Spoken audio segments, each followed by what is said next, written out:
Hello, and welcome to MPR. I'm your host, Haley Brown.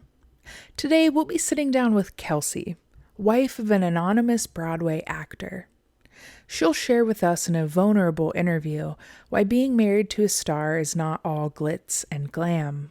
In news this week, HBO's new miniseries, British People Looking Solemnly into the Camera on a Rainy Hillside, premiered this past Sunday to divisive reviews. Some are calling it brave, while others are calling it boring and pretentious. In other news this week, subtitles and closed captions will no longer be free for customers under the age of 50 who cannot medically prove they need subtitles or closed captions, and this applies for multiple streaming platforms. Legal representatives for the Audio Visual Aid Guild of America have been staunchly outspoken about the matter, saying it's a violation of basic human rights, especially for those who are visually and audibly impaired. Several streaming networks have released public statements on the matter, saying it's time for people who are not visually or audibly disabled to focus on what they're watching and, quote, stop being dramatic.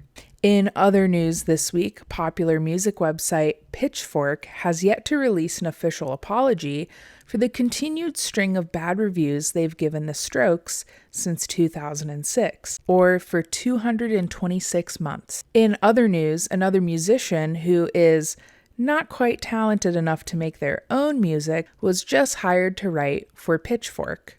And lastly, in other news this week, a real Nigerian prince is suing Microsoft Outlook for advising users not to answer his emails and to mark them as phishing. Microsoft said this isn't the first time they've heard this, but that the mistake comes from wanting to protect users from common scam emails. The Nigerian prince, whose name is not on record, said that he is saddened and appalled by Microsoft's actions, but that he can send them $500 if they send it first through Zelle.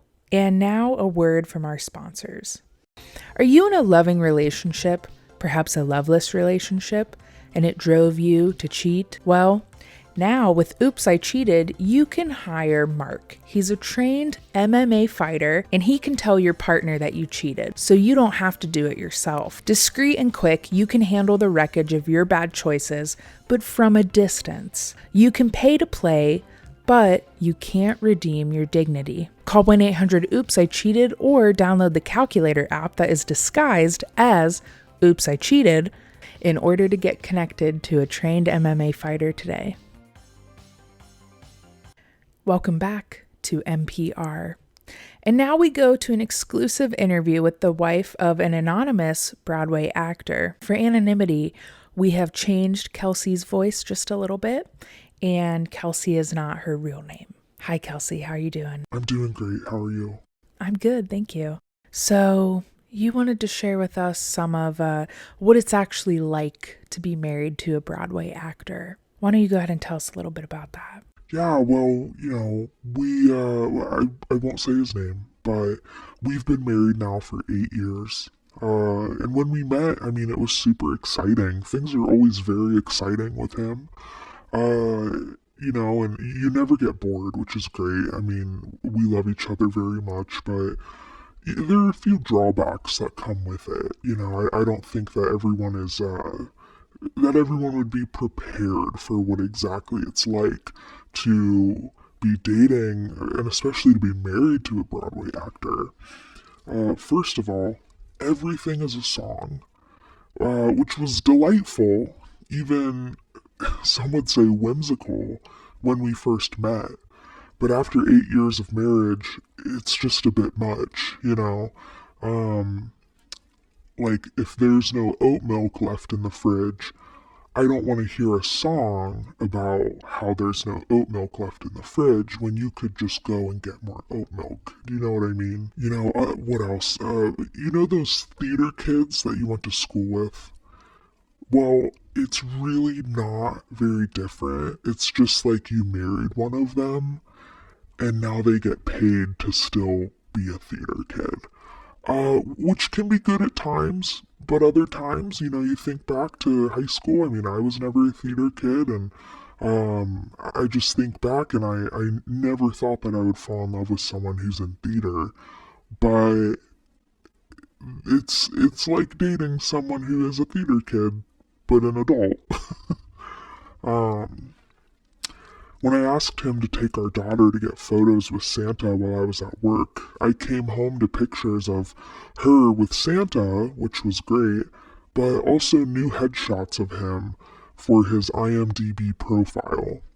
He literally paid a Santa's Workshop mall photographer to get discount headshots, which I can't blame him. I mean, that's one of the reasons why I love him so much. His ingenuity can't be outmatched, and he's very good with people, so he can talk someone into doing that for him. But sometimes it's just a bit ridiculous how much everything is about theater. But at the end of the day, I wouldn't trade it for the world. We're in love, and he makes me breakfast in bed all the time, brews tea for me as long as it's not throat coat, because he needs that for singing.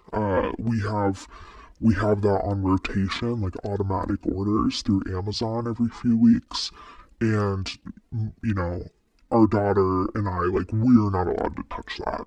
That's his tea specifically. But he still will make me different tea. But he's an incredible father. He's always making us dinner. Yeah, always singing to us. And like I said, sometimes it's great. Sometimes it's a bit much, but that's okay. But yeah, it's not always glitz and glam, but it is definitely an entertaining life, and I wouldn't trade it for the world. Wow. Thank you so much for sharing all of that, Kelsey. We really appreciate that. It's so beautiful. Anyways, it's that time. Bookends with Brett. And if you don't know, Brett is our in-house author here at MPR. And every week, Brett gives us a new book idea that he has. Hey, Brett, how you doing? Hey, how you doing? Yeah, So I got another idea for you guys this week. So I'm really excited about this one. Okay, let me just lay it out for you. So there's this teenager, his name Marty McFlash. Kind of a cool name, but he's not the Flash or nothing like that. He's just a regular teenager. Plays the guitar, stuff like that, and he's a cool kid. But his best friend is this weird older guy, but not like in a weird way or nothing, like not creepy, but this older guy, and he's a scientist. And anyway, this scientist, he says, I gotta show you something. It's a time machine, but he's made it from a Ford Pinto. Okay, Brett, I am so sorry to interrupt you, but what you're describing sounds a lot like the plot of the 1985 film Back to the Future. Have you ever seen Back to the Future? I I lived through the 80s, and they always say it was the 60s that were crazy, that people don't remember, but I guess I don't remember that one. Yeah, I've never heard of Back to the Future, but all right, so I did it again.